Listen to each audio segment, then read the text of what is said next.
Estos organismos unicelulares, es decir, formados por una sola célula, deben su nombre a un término griego que significa bastón, aunque en sí pueden tener diversas formas, como de bastoncillos, esferas, onduladas o espirales. Las bacterias pueden provocar fermentaciones, putrefacción, y solo una pequeña parte de ellas nos pueden enfermar. Y es que hay más bacterias en el mundo que humanos en el planeta. Fueron los primeros habitantes desde hace 3.800 millones de años. Y de ellas se originó toda la vida, incluyéndonos. Convivimos con ellas incluso dentro de nuestro organismo.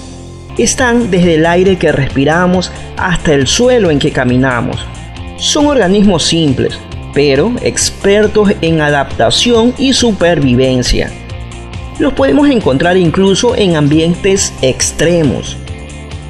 Los encontramos en todos lados, incluso en nuestro organismo. Por ejemplo, en nuestras células tenemos bacterias que se llaman mitocondrias, que lo que hacen es ayudarnos a obtener energía mediante el consumo de oxígeno. Sin esas bacterias en nuestras células no podríamos vivir. Las mitocondrias existen en todos los animales, humanos y también en algunas plantas. Por más que nos bañemos, tenemos bacterias en todas partes, en el cabello, en las fosas nasales, el aparato respiratorio, en la piel, por ejemplo, son las causantes del olor de nuestra transpiración. Y en nuestra boca hay más bacterias que humanos en todo el mundo. Pero la mayoría se aloja en nuestro aparato digestivo, donde hay 100 billones de bacterias de 400 especies diferentes que cumplen funciones distintas. Gracias a ellos podemos obtener nutrientes y energía. Algunos de estos microbios nos defienden, se enfrentan a gérmenes extraños y perjudiciales. Por ejemplo, los que sigilosamente intentan introducirse por nuestra garganta. Estas bacterias nos están protegiendo de otras bacterias que sí pueden producir infecciones. La mayoría de las bacterias que nos habitan es buena para nosotros y hemos convivido por miles de años en un acuerdo de mutuo beneficio. A cambio de su ayuda, nosotros le damos vivienda, alimento, calor y movilidad constante. En definitiva, vivimos en simbiosis con estas colonias de bacterias, es decir, una cooperación donde ambas partes salimos beneficiadas. Todo el tiempo estamos comiendo bichos. El yogur y el queso están llenos de la bacteria Lactobacillus, que ayuda a la digestión, a unos 100 millones por cada gramo de yogur. Incluso en la levadura que se usa para la elaboración de pan o la que hace espumosa la cerveza. Todos estos seres unicelulares nos acompañan toda la vida y nos seguirán hasta la tumba. Hay bacterias que son patógenas, es decir, que causan enfermedades como la tuberculosis, neumonía o infecciones como el tétanos, fiebre tifoidea, sífilis, difteria y lepra. Pero la mayoría de ellas son inofensivas. La fertilidad del suelo, por ejemplo, depende en gran medida de la actividad de las bacterias.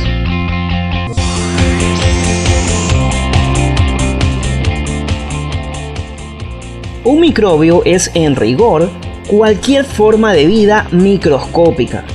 El término viene de dos palabras griegas, micro, que significa pequeño, y bio, que significa vida, vida pequeña. Pueden ser gérmenes, bacterias, arqueas, hongos o protistas. Los microbios son invisibles al ojo humano, pero sí pueden verse a través de un microscopio. En algunos casos, los microbios son tan pequeños que necesitan de un microscopio electrónico. Por lo mismo, son conocidos también como microorganismos. El francés Louis Pasteur es el fundador de esta área, quien se dedicó por completo al estudio de microbios, especialmente de las bacterias. Al igual que Robert Koch, que fue quien demostró que enfermedades específicas eran causadas por microorganismos patógenos, uno de los primeros científicos en concentrarse en la obtención de cultivos puros de bacterias, lo cual le permitió aislar y describir varias especies nuevas. Los virus se los podría considerar microbios, por lo que son muy pequeños, pero no cumplirían con la característica de forma de vida, porque no están vivos. Necesitan de una célula para replicarse, como lo veremos más adelante.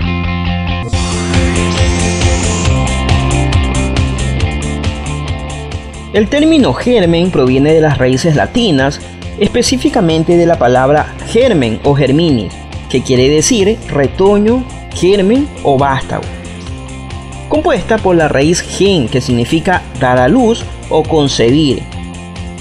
La Real Academia define este término como la idea que da inicio al proceso de desarrollar una nueva vida. O sea, es el grupo de células que unidas desarrollan un nuevo ser. Por ejemplo, la sección de la semilla, que contiene la verdadera porción viviente, es el germen. Así hablamos del germen del trigo, por ejemplo. Por otro lado, el óvulo y el espermatozoide, que portan las diminutas chispas de vida, se llaman células germinales. En la medicina, en cambio, se conoce como germen al microorganismo que se forma a partir de una célula, el cual es causante de enfermedades. Este germen puede ser llamado germen patógeno, es decir, que causa o produce enfermedad. Y este se divide en diferentes categorías, como el virus, causante de infecciones, que solo ha de reproducirse en células huésped. La bacteria, que es un organismo unicelular, que solo pueden ser vistas a través de un microscopio. Luego, los protozoos, que son los animales más sencillos, ya que están formados por una sola célula, y mediante esa única célula realizan todas las funciones vitales. En el lenguaje corriente, sin embargo, se utilizan las palabras microbio y germen como sinónimos de bacterias, en especial de bacterias patógenas.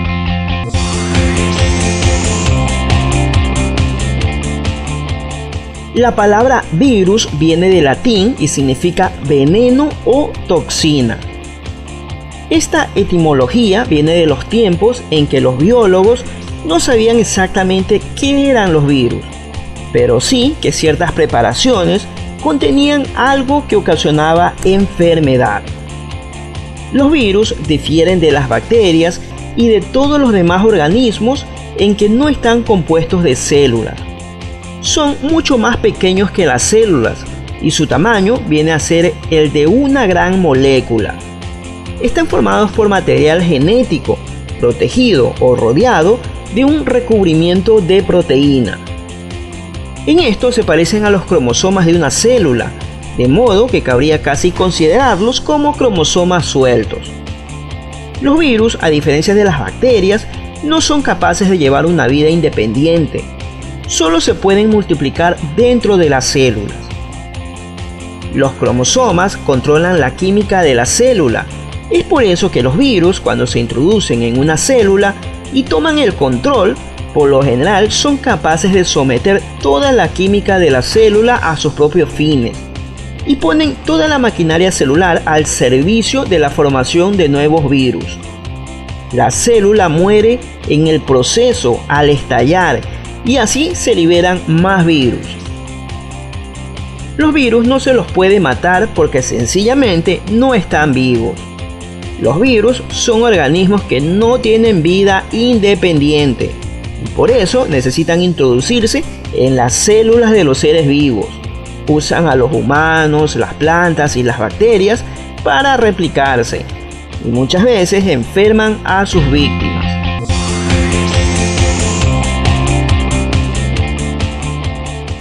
Las bacterias son organismos unicelulares, expertos en adaptación y supervivencia, y muchas de ellas beneficiosas o vitales para nuestra supervivencia.